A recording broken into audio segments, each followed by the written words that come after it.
తురుకదిన్నె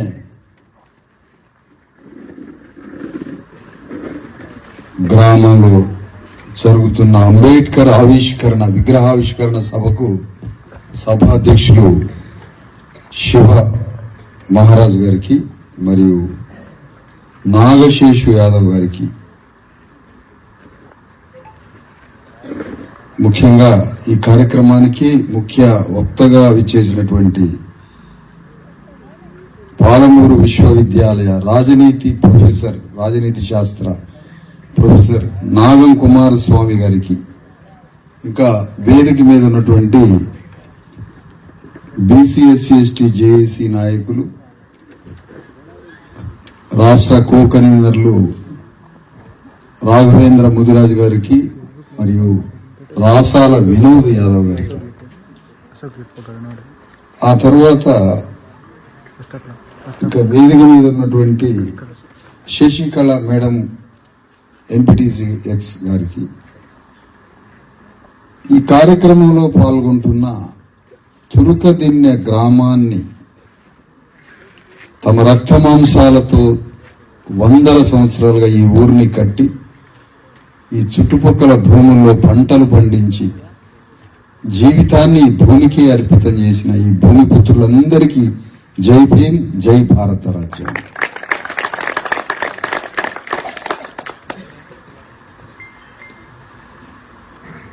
ఇప్పుడు దాకా పాడిన కళాకారులకు కూడా చెప్పాలి కదా, నేను వేదిక మీదకి రావడానికి కూడా భయపడ్డా. ఆ కాళ్ళని నేను కింద పడిపోతున్నాను.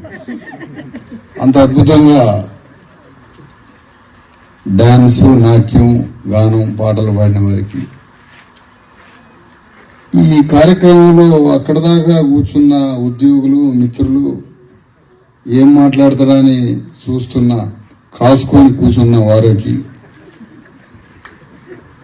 ఈ ఛానళ్ళకి వచ్చిన ఈ ప్రాంతానికి ఏందో చూద్దాం, ఏం మాట్లాడతారో చూద్దాం, వారికి అందరికీ,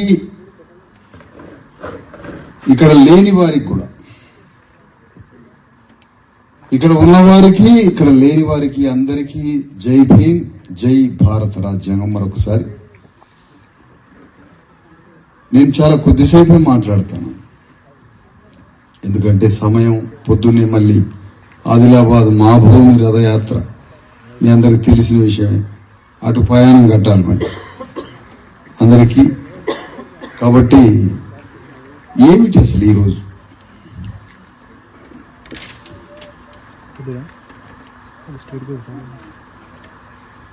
ఈ అంబేద్కర్ ఈ విగ్రహం ఎందుకు వచ్చింది ఈ ఊరికి? ఈ భగవంతుణ్ణి పరిచయం చేసింది ఎవరు అసలు? ఇట్లా ఉంటాడు ఈ భగవంతుడని ఈ విగ్రహాన్ని తీసుకొచ్చి ఈ గ్రామానికి పరిచయం చేసి ఈ విగ్రహాన్ని వేసి ఏ అగ్రకుల దొరల దగ్గర ఒక పైసా పావల ముట్టుకోకుండా మన రక్తంతో వేసిన ఈ విగ్రహాన్ని ఈ గ్రామంలో వేసిన దానికోసం కష్టపడి డబ్బులు సంపాదించి ఈ విగ్రహాన్ని తీసుకొచ్చి వేసిన, ఇంత పెద్ద పని చేసిన శివ మహారాజు మరియు అతని బృంద సభ్యులందరికీ మీ అందరి మధ్యలో వారికి జైభీములు తెలియజేస్తాను. ఇది ఒక రాష్ట్ర చరిత్రలోనే ఒక ఆదర్శమైన కార్యక్రమం, దేశంలోనే ఆదర్శం, ఒక ఆదర్శం. ఏ ఎమ్మెల్యేలు, మంత్రులు, అగ్రకులాలు దొరల దగ్గరికి పైసా పావల ముట్టుకోకుండా కష్టార్జితంతో ఆయన ఏ ప్రజల కోసం పరితపించారో ఆ పీడితుల దగ్గర నుంచే ధనాన్ని సేకరించి ఇంత పెద్ద కార్యక్రమాన్ని చేసినటువంటి మీ అందరికీ, గ్రామస్తులందరికీ, సహకరించిన చుట్టుపక్కల ప్రాంతాలందరికీ, ఇందులో భాగస్వాములైన వారందరికీ మరొకసారి జైభీములు తెలియజేస్తూ, ఒక 50 కిలోమీటర్ల దూరం పోతే ఇక్కడ ఒక కృష్ణా నది ఉంటుంది. కొద్ది దూరం దగ్గర ఉండొచ్చు, కొంచెం అటు ఇటు ఉండొచ్చు. ఈ కృష్ణా నది కర్ణాటక నుంచి ఆ జూరాల అవతల కర్ణాటక నుంచి స్టార్ట్ అవుతున్న ఈ కృష్ణా నది దగ్గర కొంచెం ముందుకు వస్తే అక్కడ గద్వాల సంస్థానం అని ఒకటి ఉంటుంది. దాని కింద వందల వేల గ్రామాలు. అది ఒక రెడ్డి గారి సంస్థానం. అక్కడి నుంచి ఒక 70 కిలోమీటర్లు దాటితే ఇక్కడ కొల్లాపూర్ సంస్థానం, ఇది వెలమదొర సంస్థానం. దాని కింద కొన్ని వందల వేల గ్రామాలు, లక్షల ఎకరాల భూమి, కొన్ని వందల గ్రామాలు. ఆ కొల్లాపూర్ సంస్థానం కూడా దాటి అదే కృష్ణానది ఒడ్డునెమ్మడబడి ఆ శ్రీశైలం సాగరు అవన్నీ దాటిన తర్వాత కిందికి పోతే ముత్యాల రాజావారు, వారిది ఒక సంస్థానం, అది కమ్మదొరల సంస్థానం. కమ్మదొర ముత్యాల రాజావారు, ఈడికొస్తే కొల్లాపూర్ రాజావారు, దాని వెనక 50 కిలోమీటర్ల అవతల పోతే గద్వాల రాజావారు. ఈ సంస్థానాల కింద కొన్ని వందల వేల గ్రామాలు, లక్షల ఎకరాల భూమి, పెద్ద పెద్ద రాజ సంస్థానాలు. ఆ సంస్థానమే అక్కడ ప్రభుత్వం. అప్పుడు ఆ సంస్థానానికి ఒక రాజు, ఆ రాజుకి ఒక పెద్ద భవనం, ఆ భవనం కింద ఒక పెద్ద పరిపాలన. అక్కడ మానవుడికి స్థానం లేదు, మనిషికి స్థానం లేదు, మాట్లాడేటోడికి అసలే స్థానం లేదు. ఈ మీటింగ్లో పోవాల పక్కకి. ఆ రాజు కింద అందరం బానిసలమే, అగ్రకులాలు తప్ప బీసీలు, ఎస్సీలు, ఎస్టీలు అందరం బానిసలు. ఆ కొల్లాపూర్ సంస్థానం యొక్క కిందికి ఒక 30 కిలోమీటర్ల కిందికి వస్తే వనపర్తి సంస్థానం, అది వెలమదొరలదే. జటప్రోలు సంస్థానం అంటారు కొల్లాపూర్. సురభి వంశస్థులు వీరిది దేశవ్యాప్తంగా వెలమ రాజ్యాలతో సంబంధాలు ఉన్నాయి. కొల్లాపూర్ సంస్థానం రాజుకి ఎవడికి గాలి మోటార్ లేదట ఆ రోజుల్లో. నిజాంకి గాలి మోటార్ ఉంది, అంటే హెలికాప్టర్. ఆ తర్వాత కొల్లాపూర్ రాజా వారికి హెలికాప్టర్ ఉంది. ఎవ్వడికి భూమి లేదు మనకి. ఆ సంస్థానం ఆ రోజుల్లో కట్టడానికి ఒక వడ్రంగి, ఒక సాగరి, ఒక మాదిగోళ్ళు, మాలోళ్ళు, మొత్తం సమస్త బీసీల రక్త మాంసాలతో ఆ కొల్లాపూర్ సంస్థానం, వనపర్తి సంస్థానం, గద్వాల సంస్థానాలు కట్టినమ్మా. దాని కింద ఉన్న వేల ఎకరాల భూమిలో పనిచేసినాం. ఎవరికి అంగుళం భూమి లేదు. గొర్రెలు కాసే గొర్రెలకు తప్ప, అది కూడా గొర్రెల కోసం, ఎవరికి ఇక్కడ భూమి ఉండడానికి వీల్లేదు. అలాంటి సంస్థానాలు వందల సంవత్సరాలు పరిపాలించిన ఈ దేశాన్ని. మనిషికి చోటు లేదు అక్కడ. మన పనేంటి? రక్త మాంసాలు చెందించి ఆ సంస్థానాల కింద ఉన్న భూముల్లో మనం పనిచేయడం. వెన్నెల రోజు కూడా దున్నిచ్చేది మన తాతలతో. పగలు దున్నడమే, రాత్రి దున్నడమే. దున్ని దున్ని దున్ని అట్లే పడుకునేది. గంజి నీళ్లు కూడా పోయకపోయేది. దాంట్లో ఒక మెతుకేస్తే అది అమృతం మన తాతలకి. గంజిలో ఉప్పేస్తే అది అమృతం. చొక్కా లేదు ఏ తాతకి, మన తాతకి. నడీపిన కాలుతోటి దొరలు వెన్నుపూస మీద తన్నేది మన తాతల్ని. లంజ కొడక అనే పేరుతో కట్టేసి సంస్థానాలలో కొట్టారు మన బానిసలైన మన తాతల్ని. చండ్రకోలతో తోలు ఊడేటట్టుగా కొట్టారు మన తాతల్ని. ఎవరు? గద్వాల సంస్థానం రెడ్లు, వనపర్తి సంస్థానం వెలమదొరలు, కొల్లాపూర్ సంస్థానం వెలమదొరలు, ముత్యాల రాజావారు కమ్మదొరలు. ఈ కృష్ణా పరివాహక ప్రాంతంలో ఉన్న దొరలు వీరు. హైదరాబాదు సంస్థాన నిజాం కింద దేశవ్యాప్తంగా ఉన్న 540 సంస్థానాలలో ఇవి ఒక సంస్థానాలు. దీనికి 100 కిలోమీటర్లకు పోతే మునుగోడు సంస్థానం.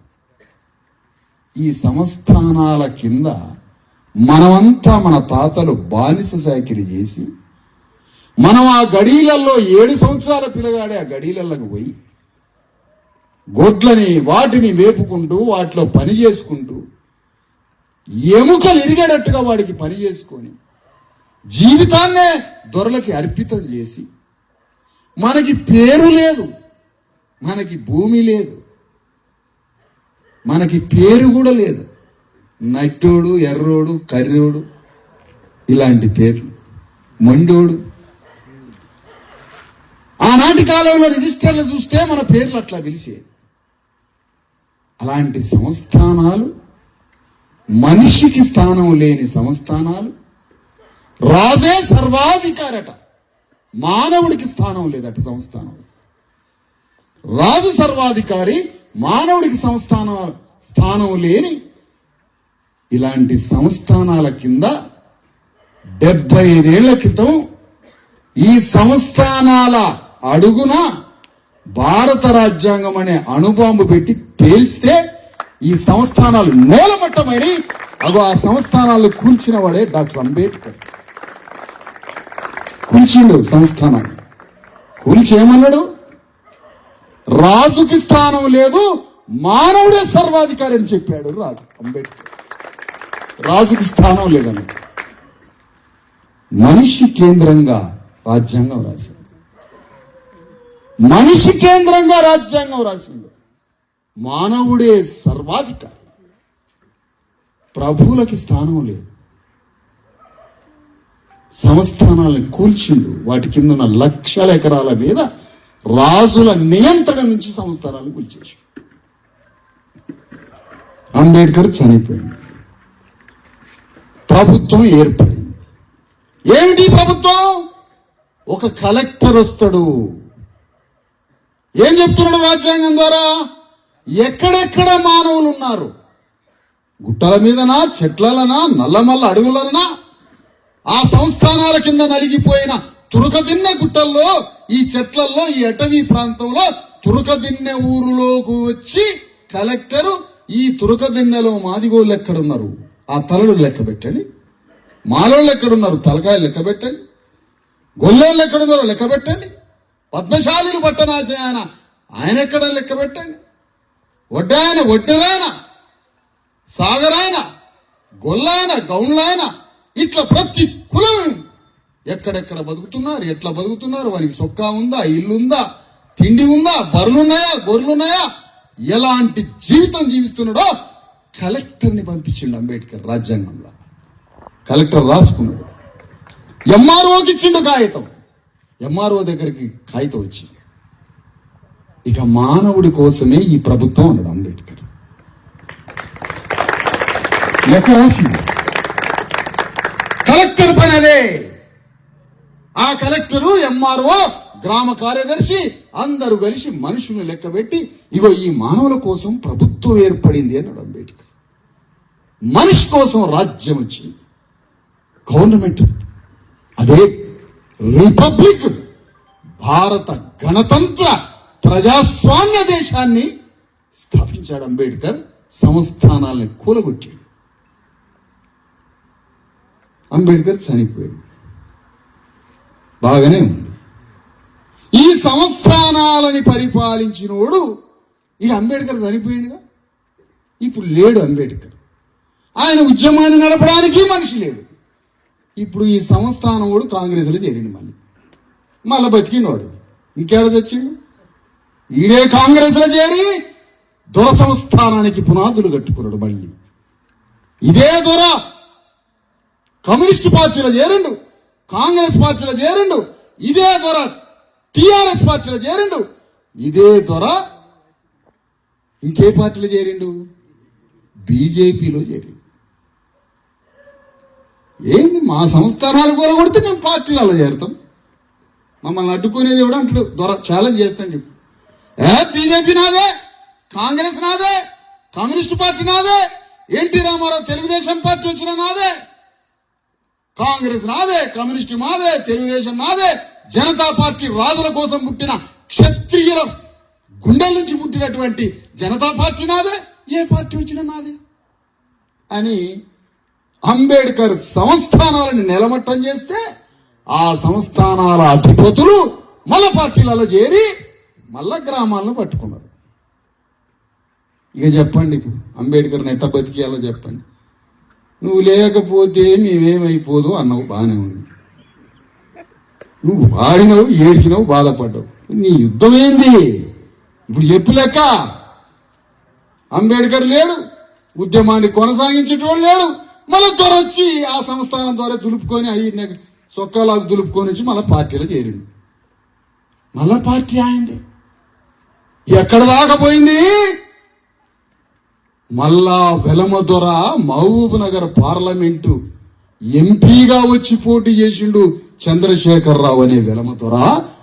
ఆ సంస్థానాల ముద్దుబిడ్డ అతను. తెలంగాణ ముద్దుబిడ్డ కాదు ఆయన. మీరు పిచ్చోళ్ళు తెలంగాణ ముద్దుబిడ్డ అని మీరు అనుకున్నారు.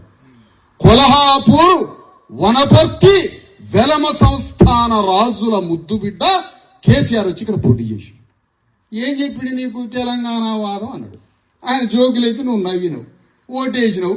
మళ్ళా కొల్హాపూర్ సంస్థానాన్ని అంబేద్కర్ కూలగొడితే కేసీఆర్ వచ్చి మన సంస్థానం స్టార్ట్ చేసి నీకేమొచ్చింది? తెలంగాణ వాదం అని నువ్వు అన్నావు. పాప ఎవరు పద్మశాలి ఆయన పోటీ చేసినాడు కేసీఆర్ మీద. ఏమన్నాడు కేసీఆర్? తెలంగాణ వాదం కావాలన్నా వద్దా నీకు చెప్పు, తెలంగాణ వాదం కావాలంటే నాకు ఓటే అన్నాడు. కానీ పద్మశాలి ఆయన ఒక రాజు మీద పోటీ చేయడానికి వచ్చింది అంబేద్కర్ ద్వారా. ఇప్పుడు ఈయనేమన్నాడు వచ్చి, నీకు తెలంగాణ వాదం బతకాలంటే నాకు ఓటే అన్నాడు.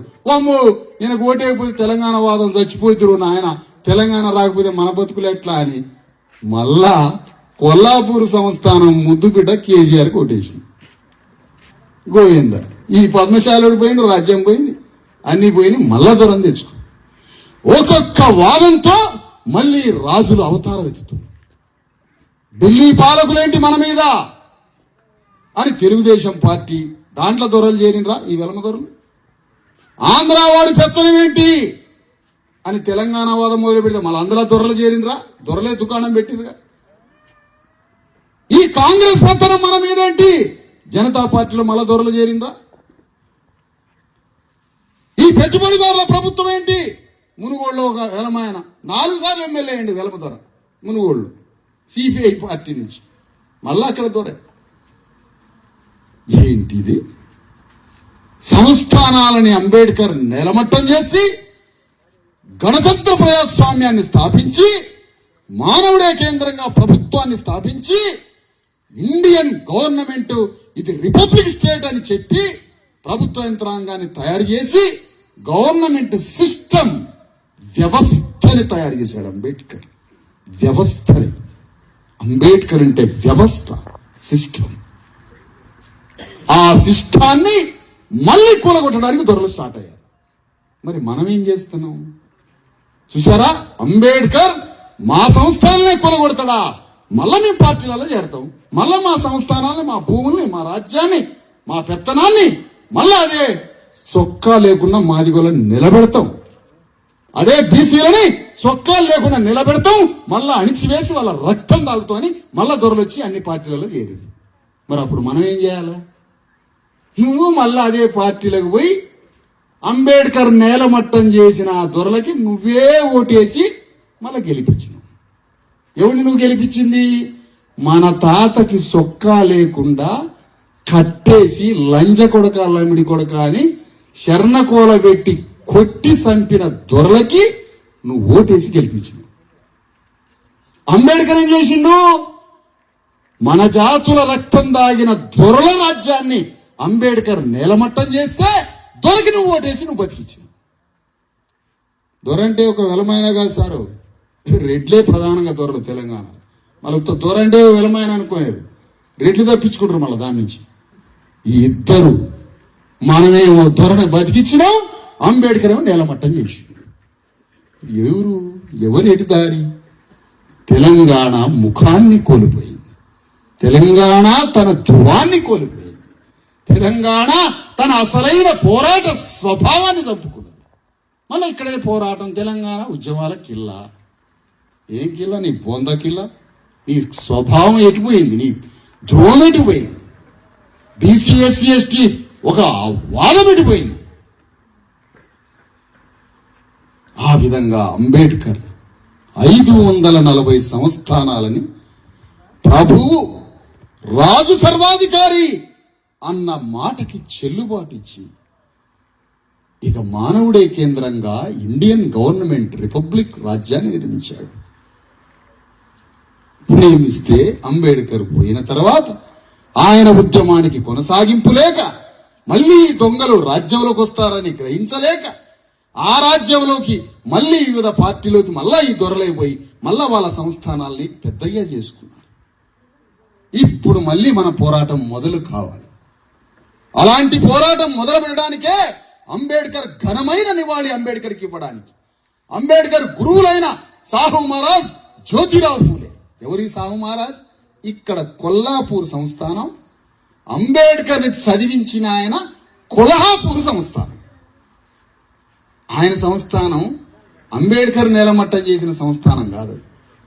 కొల్హాపూరు అనే రాజు మానవుడే కేంద్రంగా పరిపాలించాడు. అదిగో అలాంటి అంబేద్కర్ని మళ్ళా మనం బ్రతికించాలి. ఆయన వాదాన్ని కొనసాగించాలి. ఆయన రాజ్యాంగంలో కోరుకున్నటువంటి ఆత్మని బ్రతికించడానికి, ఆయన ఉద్యమాన్ని కొనసాగించడానికి, ఇగో అంబేద్కర్కి నివాళి చెప్పడానికి తెలంగాణ గడ్డ మీద బీసీలు, ఎస్సీలు, ఎస్టీలు 90% మంది ఉన్నారు. ఆ 90% మందికి భూమి ఏది అని అడుగుతున్నాం. 90% మందికి తెలంగాణ గడ్డ మీద భూమి ఏది? ఏది భూమి? ఎక్కడ దాక్కుందా భూమి? ఎవరింట్లో దాక్కున్నదా భూమి? ఆ కాగితాలు ఎక్కడున్నాయి? భూమి ఎక్కడ మాయమైంది తెలంగాణ గడ్డ మీద? అంత రక్తసిక్తం, భూ పోరాటాలు అన్నీ జరిగినాయే. ఏది మన భూమి అంటే మళ్ళా ఈ భూస్వాముల దగ్గరే ఆ భూమి నాని. మన రాలే, మన చేతికి భూమి రాలే. మరి ఎప్పుడు మాకు భూమి? ఎవడు చచ్చిపోయినాక, ఎన్ని తరాలు చచ్చిపోయినాక భూమి వస్తుంది మాకు? ఎన్ని తరాలు చనిపోవాలి? 2,50,000 ఎకరాల భూమి ఒక భూస్వామికి ఉంటే, మనం చస్తే బొంద పెట్టడానికి మనకి జాగలేదు. కానీ ఒకడికి 2,40,000 ఎకరాల భూమి. పోరాడద్దా? బొందకి జాగలేనోడు యుద్ధం చేయద్దా? సమాధి కట్టుకోవడానికి స్థలం లేనివాడు యుద్ధానికి పోవద్దా? ఏం బతుకుమన్నది? ఏం బతుకుమన్నది? నువ్వు నిద్రపోతున్నావు కాబట్టే, నువ్వు ప్రశ్నించట్లేదు కాబట్టే అంబేద్కర్ నేలమట్టం చేసిన సంస్థానాల అధీశులు మళ్ళొచ్చి పార్టీలో చేరి మనల్ని ఓటు అడిగిండు ఉంటా. చూసిరా వాడు ఎంత తెలివిగలడు? చూసిరా ఇప్పటికీ మన చెయ్యి ఆయన చేతిలోనే ఉంది, బొమ్మరిల్లాగా. ఇప్పటికీ ఈ ఊళ్ళో కూడా ఇంకా నాన్న నా చేయి నీ చేతుల్లోనే ఉంది నాన్న, ఎప్పుడు వదిలిపెడతావు? బొమ్మరిల్లు అంటే కానీ నీకు గుర్తురాదు.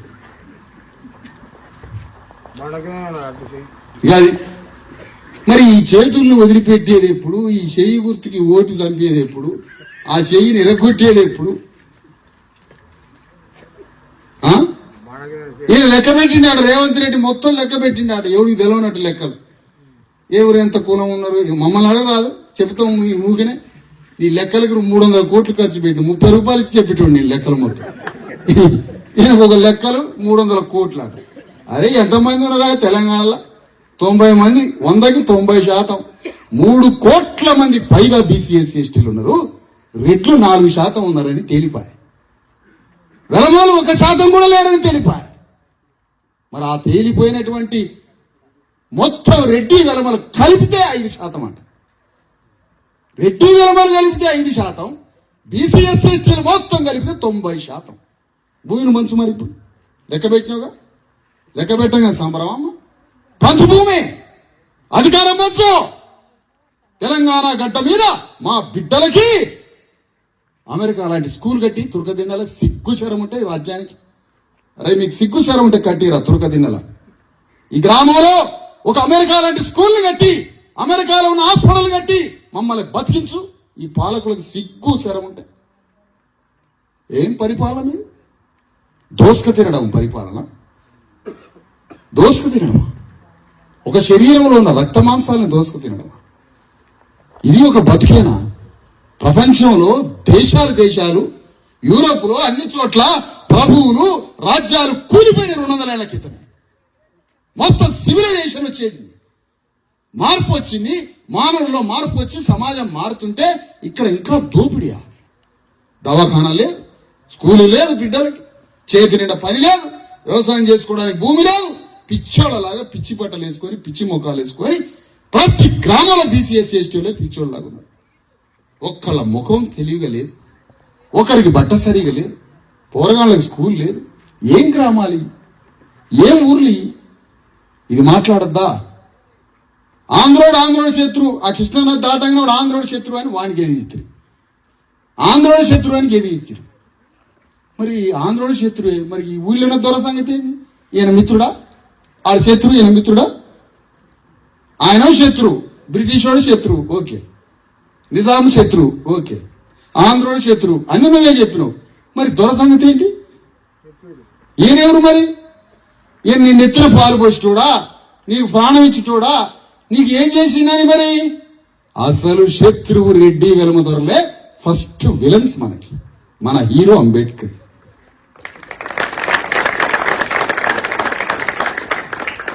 మన హీరో అంబేద్కర్. మన హీరో జూనియర్ ఎన్టీఆర్ కాదు. మన హీరో వాడు పుష్పాలేవుడు, వాడు వంకర చేయి పెట్టుకొని తిరిగినోడు, వాడ 1800 కోట్లు వేసుకొని పోయాడు. వాడి పేరేది?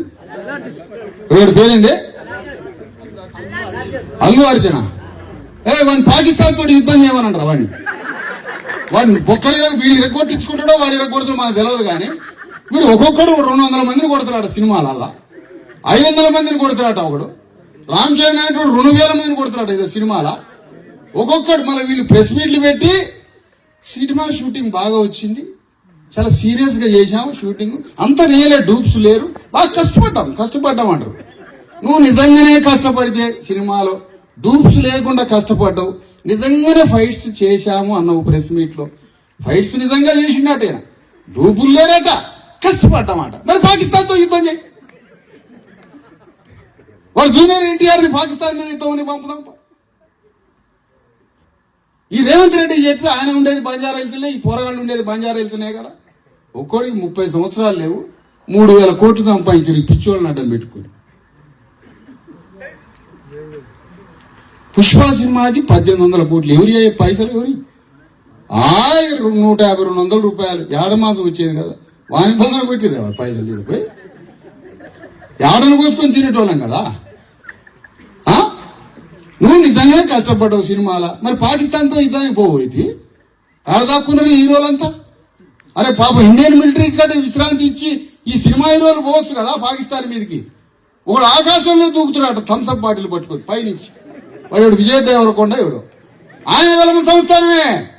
అయ్యి మహబూబ్ నగర్ దగ్గర కొల్లాపూర్ సంస్థానం చుట్టం వాడు. ఆయన ఆకాశం నుంచి దిగుతున్నాడట. ఇంకోటి మహేష్ బాబు ఉన్నాడు, వాడు హెలికాప్టర్ నుంచి దిగుతాడు తాళ్ళు కట్టుకొని. మరి పోరాదు పాకిస్తాన్ మీద కొట్లాడటానికి? మమ్మల్ని పిచ్చోళ్ళని చేస్తారు కదా మీరు. మమ్మల్ని మా దగ్గర మా కూలీలు చేసిన పైసలు మొత్తం మీ బొందకు పెట్టినాక సినిమాలు కాడికి పోయి కడుపులు ఆగలైతే అంటే అన్నం తినకుండా సినిమా చూడటం. ఎంత పిచ్చోళ్ళు మనం. అన్నం తిందామా, సినిమాల పైసలు. కడుపు గాల పెట్టుకొని ఉత్త నీళ్ళు 20 రూపాయల బాటిల్ తాగినా కూడా మళ్ళీ 20 రూపాయలు తక్కువ పడుతుంది సినిమాకి. అన్నం తినకుండా సినిమా చూసి ఇంటికి నడిచిరాట. ఇంట్లో అప్పుడు అర్ధరాత్రి వచ్చి గిన్నెలు ఎత్తుకుంటారు భూమి ఉన్నదా లేదా. ఇది మన బతుకులు. ఈ మనం పైసలు కట్టి మనం సినిమా హీరోలను తయారు చేసి వాళ్ళకి 1000 కోట్లు అర్పితం చేసి రాజకీయ నాయకులు వెలమారెడ్డి దొరలకి కూలిపోయిన సంస్థానాలని మళ్ళా బతికిచ్చి, అయ్యా నువ్వు కొట్టడం మమ్మల్ని కరెక్టే, మా తాతను కొట్టడం నువ్వు కరెక్టే అని మళ్ళా దొరని మనమే బతికిచ్చింది. అని తప్పే లేదు అసలు.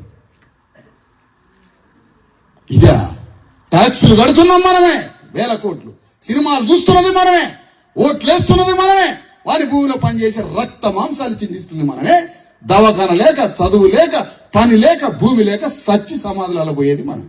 ఇప్పుడు ఎవరిని పట్టుకోవాలి నువ్వు? ఓటనే గండ్రగొడ్డలు ఇచ్చిండు కదా అంబేద్కర్ నీకు, దాన్ని తీసుకొని పగ తెచ్చుకోమన్నాడు కదా. ఇగో మీ తాతల్ని, తండ్రుల్ని, యాన్సిస్టర్స్ ఎనిమి వారసత్వంగా నీ పూర్వీకులు ఒక ఫలానా వాడు నీకు అన్యాయం చేస్తున్నాడు, ఆ సంస్థలను కూలగొట్టి సిస్టమ్ తయారు చేశాను మీకోసం. ఇగో ఓటు అనే గండ్రగొడ్డలు ఇచ్చిన, ఇగో నిన్ను అన్యాయం చేసినోడు, నీకు భూమి లేకుండా చేసినోడు, ఇగో ఈ సంస్థానాలని, ఈ అగ్రకుల దొరల రాజ్యాన్ని నేలమట్టం చేయమని మనకు గండ్రగొడ్డలు ఇచ్చింది. దాని కోటర్ సీసా కమ్మి పారైతుంది. ఎవడు బాగు చేయాలి మనల్ని? ఇది చెప్పు. ఈ స్టోరీ అంతా ఎవడన్నా పారినోడికి చెప్పండి, బయటోడికి. ఈ అంబేద్కర్ స్టోరీ ఇదంతా తూ అని వస్తున్నాడు మన మీద. అరే యుద్ధం చేసి ఇన్ని ఆయుధాలు తెచ్చి చేతికి ఆయుధం ఇస్తే దాన్ని 100 రూపాయల కోట సీసాకి అమ్ముతావు అంబేద్కర్ ఇచ్చినది. అదిగో అట్లాంటి పని చేయొద్దు. ఆ అంబేద్కర్ కలలు కన్న రాజ్యాన్ని ఇగో తిరిగి ఇదే వనపర్తి, కొల్లాపూర్, గద్వాల్ ఈ ప్రాంతం కింద నలిగిపోయి సంఖ్యలు పడ్డ ఈ ప్రాంతాన్ని విముక్తి చేసి ఇగో ఈ వనపర్తి, కొల్లాపూరు, ఈ పాత మహబూబ్నగర్ ప్రాంతంలో మన రాజ్యాన్ని నిర్మాణం చేయడానికే అంబేద్కర్ వచ్చింది ఈ ఊరికి. ఆ భగవంతుడు దానికోసం వచ్చాడు. ఆయన చూసి ఆయన ఆలోచన విని ఆయన ఆలోచన కర్తవ్యాన్ని మనం మీద వేసుకోవాలి. దాన్ని చారిత్రక కర్తవ్యం అంటే.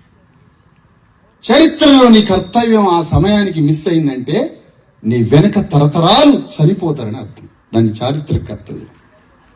చారిత్రక కర్తవ్యం లేదు మనకి కాబట్టి తరతరాలు చచ్చిపోతారు మనోళ్ళు. భూమిలో షేర్ లేదు, మనకి వాటా లేదు. వాటా అన్నాడు 140 కోట్ల మందికి ఈ భూమిని పంచమంటుంది భారత రాజ్యాంగం. సమానంగా పంచమంటుంది ఈ దేశ సంపదని రాజ్యాంగం. కానీ ఈ దొంగలు మలజేరిందిగా, పార్టీలలో మలజేరింది కదా.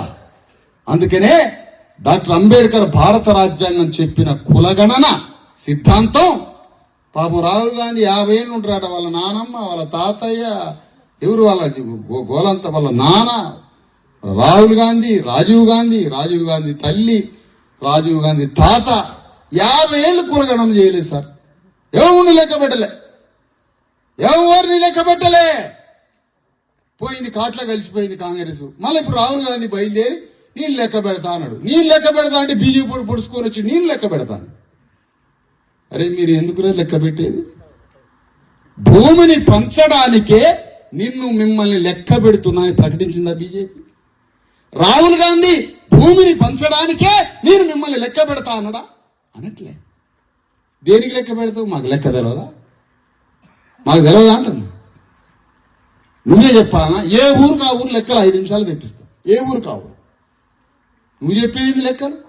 భూమిని పంచుతాను, సంపదని పంచుతాను, రాజ్యాన్ని పంచుతాను, ముఖ్యమంత్రి పీఠం మీద దళితుండే బీసీలో కూర్చోబెడతాను అని రేవంత్ రెడ్డి దిగిపోయి మనల్ని కూర్చోబెడితే నేను నమ్ముతాను. ఇది లేకుండా నువ్వు 4% ఉన్నావని తేలిపోయా, 1% వెలమోలు లేరని తెలిసిపోయా. మరి నీకెందుకు రాజ్యం? నీకేం పని? మాకు చేత కాదా? ఏడన్నారా మహబూబ్నగర్ వాళ్ళు డబ్బులు కొట్టి మాదిగోళ్ళు ఏడన్నారా అంటారు మీటింగ్లో ఆయన. వరడు చూడు, మహబూబ్నగర్ మాదిగోళ్ళు ఏడండో డబ్బులు కొట్టండి. ఇది భాష. మహబూబ్నగర్లో రెడ్లు ఆడున్నారా? వాళ్ళ ఊపిరి తీయండి అని చెప్తుండే డాక్టర్ అంబేద్కర్. తీయండి, తీసవతల పడేయండి. ఏం చేయాలి ఇప్పుడు? నిజంగా నీ బిడ్డల మీద ప్రేమ ఉందా? దవాఖాన కావాలా నీ బిడ్డలకి? నీ బిడ్డలకి స్కూల్ కావాలా? నీకు భూమి కావాలా? రాజ్యాల్లో వాటా కావాలా? దొరలకు ఓటేయబాకు, అగ్రకుల పార్టీలకు ఓటేయబాకు. నీ రాజ్యాన్ని తెచ్చుకో నీ బిడ్డల భవిష్యత్తు కోసం. అదే ఇప్పుడు జరగబోయే యుద్ధం తెలంగాణలో. ఇది అసలైన తెలంగాణ ఉద్యమం. అరే తెలంగాణ ఉద్యమం అంటే మళ్ళా దూరపడితే ఇందులోనే భూస్వామ్య వ్యవస్థ నాయన తెలంగాణ. ప్రపంచంలో ఇంత పెద్ద భూస్వామ్య వ్యవస్థ ఎక్కడా లేదు, తెలంగాణలో ఉంది. తెలంగాణలో ఉంది భూస్వామ్య వ్యవస్థ. ఆ భూస్వాముల కింద మనందరం బానిసలు. మన తాతలు, తండ్రులు, ముత్తాతలు మొత్తం బానిసలే. వాళ్ళ దగ్గర జీతాలున్నాడు, జీతమే మొత్తం. మన తాతలంతా జీతాలు. ఏదో అంబేద్కర్ రాబట్టి ఒకళ్ళిద్దరు ఆడ ఉద్యోగస్తులు మంచి చదువుకున్నారు. మరి ఏం చేద్దాం? వ్యవస్థని మార్చాలి. ఆ మార్చడం కోసమే ఇది చారిత్రక కర్తవ్యం మనది. దానికోసం జరుగుతుంది బీసీ, ఎస్సీ, ఎస్టీ 90% ప్రజల సమరం. ఈ సమరం తెలంగాణ గడ్డ మీద అసలైన తెలంగాణ ఉద్యమం అంటే భూస్వాములు దొరలు లేని పోరాటమే అసలైన తెలంగాణ ఉద్యమం. మళ్ళా ఇందులో భూస్వామి దొరబడి తెలంగాణ ఉద్యమం అంటే ఏంటి? అది తెలంగాణ ఉద్యమం ఎట్లయింది? అది భూస్వాముల తెలంగాణ ఉద్యమం. బీసీ, ఎస్సీ, ఎస్టీలైనా మనమంతా ఒక బలగమై మనందరం కలిసి పోరాడితే ఇది అసలీ తెలంగాణ ఉద్యమం. ఆగా అందుకని ఈ పెద్ద ఉద్యమంలో తెలంగాణ గడ్డ మీద గ్రామ గ్రామం బీసీ ఎస్సీ ఎస్టీలను ఒక్కటి చేసి 90% ప్రజల్ని ఒక్కటి చేసి మనమే తెలంగాణ గడ్డని పరిపాలించుకుందాం. రెడ్డి రావుల రాజ్యానికి చెక్కు పెడదాం. మన బీసీ ఎస్సీ ఎస్టీలే గ్రామం నుంచి రాష్ట్రం వరకు మొత్తం పరిపాలించి అధికారాన్ని మన ప్రజలు చేజెక్కించుకొని ఓటమ్ముకోకుండా ఆత్మముకోకుండా మనమే తెలంగాణ గడ్డ మీద రాజ్యాన్ని స్థాపించి ఆ రాజ్యం ద్వారా తెలంగాణ గడ్డ మీద ఉన్న లక్షల ఎకరాల భూమిని పంచుకోవడమే అంబేద్కర్కి ఇచ్చే నిజమైన నివాళి. అంబేద్కర్ ద్వారా రాజ్యానికి వచ్చి ఒక్క కలంపోటుతో 20 లక్షల ఎకరాల భూమిని పంచుకో. హైదరాబాద్ లో 400 ఎకరాల భూమి అట. 400 ఆగాలమ్మా, ఆగండి, పంచాయతీ ఆపాలి. అసలు పంచాయతీ వాటాలు పెద్ద పెద్ద వాటాలు ఇక్కడ 20 లక్షల ఎకరాల భూమి పంచాయతీ ఉంది నా దగ్గర. ఇప్పుడు ఇది పంచాలి. ఇప్పుడు తెలంగాణ నాది పెద్ద పంచాయతీ పెట్టుకున్నాను నేను, చిన్న పంచాయతీ కాదు. చిన్న చిన్న కుటుంబాలని కుంట భూమి కోసం, గజం స్థానం కోసం, లేకపోతే కోడిగుడ్డు వేయలేని, మాంసం వేయలేని, ఉల్లిగే తలకాయలు పలగొట్టుకుని కొట్లాట్లు మటన్ ముక్కలు సరిపోలే. నా పంచాయతీ తెలంగాణ రాజ్యం ఎట్లా రావాలనేది నా పంచాయతీ. తెలంగాణ గడ్డ మీద 20 లక్షల ఎకరాల భూమిని నా ప్రజలకు ఎందుకు పంచట్లేదురా అని గల్లా బట్టి నడి బజార్లో కట్టేసి వీడే నేరస్తుడు, మన బిడ్డలకి ఆరోగ్యం బాగలేకపోవడానికి ఇతడే నేరస్తుడు, మన తల్లుల శరీరంలో సగం రక్తం దోచుకున్న నేరస్తుడు ఇతడే, మన శరీరంలో పౌష్టికాహారం లేకపోయి మనకి టీబీ వచ్చి చనిపోవడానికి ఇతడే కారణం, వీడే నేరస్తుడని ఈ అగ్రవర్ణ పాలకులని దోషులుగా చెట్టుకు కట్టేసే పంచాయతీ మొదలుపెట్టిన తెలంగాణ గడ్డ మీద. నా పంచాయతీ పెద్దది, నాది మటన్ పంచాయతీ కాదు, కోట్ర సీసా పంచాయతీ కాదు, అన్నదమ్ముల మధ్య కుంట భూమి పంచాయతీ కాదు, నాది పెద్ద పంచాయతీ. నాది తేలుస్తా ఈ పంచాయతీ, తేల్చి పారేద్దాం తెలంగాణలో ఈ పంచాయతీ. ఒక్కొక్కడి అవతారాల్ని, ముసుగుల్ని, తెరల్ని మొత్తం చీల్చి చెండాట. ఇది రావాల్సిన తెలంగాణ ఉద్యమం. ఇది బంద్ చేసి ఎవడు పిలుతాడు పోవటం, ఎవడో నల్గొండ పిలుతున్నాడు, వరంగల్ లారీలు ఎక్కటం, ఇంత బీరు పోసి బిర్యానీ లారీలు ఎక్కటం. ఎక్కండి, గొడ్లలాగా ఎక్కండి, గొడ్లు ఎక్కినట్టు ఎక్కండి లారీలు. దొరసాని ఎక్కిందా ఎప్పుడన్నా? ఎక్కిందా?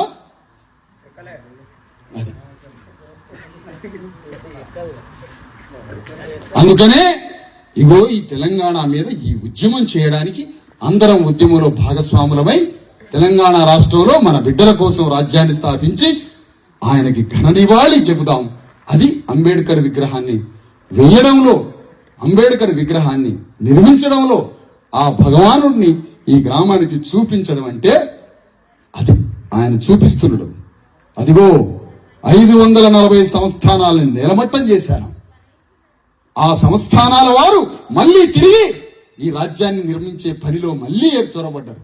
మళ్ళా ఆ రాజ్యాలు నిర్మించిన అగ్రవర్ణ రాజ్య ప్రభుత్వాల్ని మళ్ళీ కూలగొట్టి మన రాజ్యం తెంచుకోవడం, అదే ఆయన చూపించే మార్గం. ఆ మార్గంలో మనందరం ప్రయాణం చేయాలని, అదే అంబేద్కర్కి ఇచ్చే నివాళి అని కోరుకుంటూ అందరి దగ్గర సెలవు.